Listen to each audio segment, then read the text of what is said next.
ನಮಸ್ಕಾರ. ಅಂಥದ್ದೇನಿದೆ ಯೂಟ್ಯೂಬ್ ಚಾನಲ್ಗೆ ಸ್ವಾಗತ. ನಾನು ಹಾಕೋ ವಿಡಿಯೋ ನಿಮಗೆ ಇಷ್ಟ ಆದರೆ ಲೈಕ್ ಮಾಡಿ, ಕಮೆಂಟ್ ಮಾಡಿ, ಶೇರ್ ಮಾಡಿ. ಜಗತ್ತಿನ ಬಹುತೇಕ ಕಾಯಿಲೆಗಳಿಗೆ ಲಸಿಕೆ ಲಭ್ಯವಿದೆ. ಆದರೆ HIV ಸೋಂಕಿಗೆ ಮಾತ್ರ ಇನ್ನೂ ಯಾವುದೇ ಥರದ ಲಸಿಕೆಯನ್ನು ಕಂಡಿಡ್ದಿಲ್ಲ.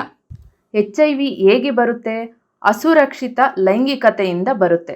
ಅದಲ್ಲದೆ ಟ್ಯಾಟ್ಯೂ ಹಾಕೋರು ಒಬ್ರಿಗೆ ಬಳಸಿದ ಸೂಜಿಯನ್ನು ಚೇಂಜ್ ಮಾಡದೆ ಇನ್ನೊಬ್ಬರಿಗೆ ಅದೇ ಸೂಜಿಯನ್ನು ಉಪಯೋಗಿಸೋದ್ರಿಂದ, ಮತ್ತು ಸಿರಂಜ್ಗಳನ್ನು ಬದಲಾಯಿಸದೆ ಉಪಯೋಗಿಸಿರೋ ಸಿರಂಜ್ಗಳನ್ನೇ ಮತ್ತೆ ಉಪಯೋಗಿಸೋದ್ರಿಂದ, ಮತ್ತು ಪಾರ್ಲರ್ಗಳಲ್ಲಿ ಶೇವ್ ಮಾಡುವಂತಹ ಸಂದರ್ಭಗಳಲ್ಲಿ ಕಟ್ಟಾಗಿ ಬ್ಲಡ್ ಬಂದಿರುತ್ತೆ.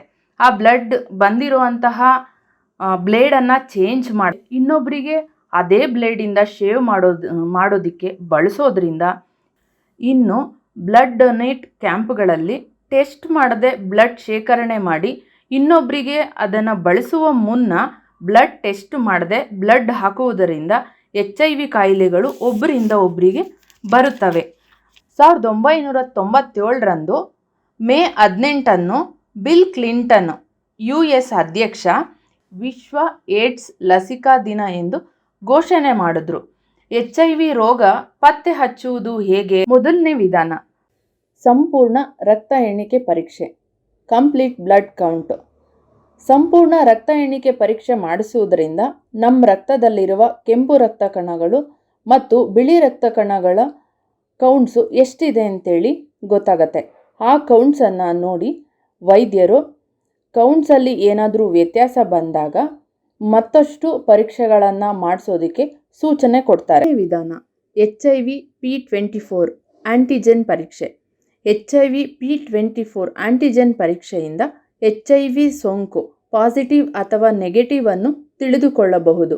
ಹ್ಯೂಮನ್ ಇಮ್ಯುನೋ ಡಿಫಿಷಿಯನ್ಸಿ ವೈರಸ್ಗಳು ಮನುಷ್ಯನ ದೇಹದಲ್ಲಿದ್ದರೆ ವೈದ್ಯರು HIV ಇದೆ ಎಂದು ಖಾತ್ರಿಪಡಿಸಿಕೊಂಡು ತಿಳಿಸ್ತಾರೆ. ಮೂರನೇ ವಿಧಾನ HIV P24 ಆಂಟಿಜೆನ್ ಪರೀಕ್ಷೆಯಲ್ಲಿ HIV ಪಾಸಿಟಿವ್ ಬಂದ ನಂತರ ಮತ್ತೊಮ್ಮೆ ಕನ್ಫರ್ಮ್ ಮಾಡ್ಕೊಳ್ಳೋದಕ್ಕೆ ಈ ಪರೀಕ್ಷೆಯನ್ನು ಮಾಡ್ತಾರೆ, HIV ಆ್ಯಂಟಿಬಾಡಿ ಪರೀಕ್ಷೆ.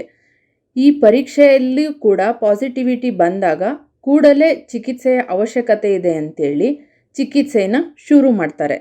ಏನೇ ಇರಲಿ, ಆರೋಗ್ಯದ ಬಗ್ಗೆ ಕಾಳಜಿ ವಹಿಸಿ ನಿಯಮಿತ ಆರೋಗ್ಯ ತಪಾಸಣೆ ಮಾಡಿಸ್ಕೊಳ್ತಾ ಇರಿ ಅಂತ ಹೇಳ್ತಾ ಈ ಸಂಚಿಕೆಯನ್ನು ಮುಗಿಸ್ತಾ ಇದ್ದೀನಿ.